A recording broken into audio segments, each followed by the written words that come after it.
Friends, നമ്മളപ്പോൾ നല്ലൊരു അടിപൊളി സ്ഥലം കണ്ടപ്പോൾ ഒന്ന് വണ്ടി ഒതുക്കിയാണ്.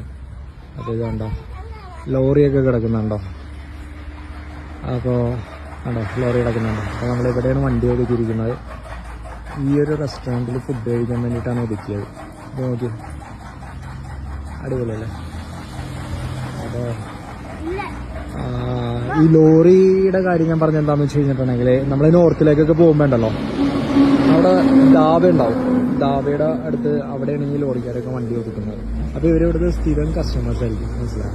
ഈ ഹോട്ടലിലെ സ്ഥിരം കസ്റ്റമേഴ്സ് ആയിരിക്കും. അപ്പോൾ അങ്ങനെയാണെങ്കിൽ അവർ നല്ല ഫുഡായിരിക്കും അവിടെ സെർവ് ചെയ്യുന്നത്.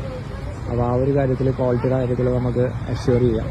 അതുകൊണ്ടിട്ടാണ് ഈ ഒരു സ്ഥലത്ത് ഞാൻ വണ്ടി ഒതുക്കിയത്. ബിക്കോസ് നോർത്തിലേക്കൊക്കെ പോകുമ്പോൾ നമ്മൾ മിക്ക ധാബയിലും, അതായത് ഇവർ കഴിക്കുന്ന ധാബയിൽ നിന്നാണ് ഞാൻ മിക്കപ്പോഴും ഫുഡ് എടുത്തിരുന്നത് വെച്ചാൽ. അപ്പോൾ എല്ലായിടത്തും തന്നെ നല്ല ഫുഡായിരിക്കും. ഭയങ്കര വലിയ മെനു ഒന്നും ഉണ്ടാവില്ല, 1, 2 അല്ലെങ്കിൽ 2, 3 ഐറ്റംസ് ഉണ്ടാവും. ഇപ്പോൾ ഇവിടെ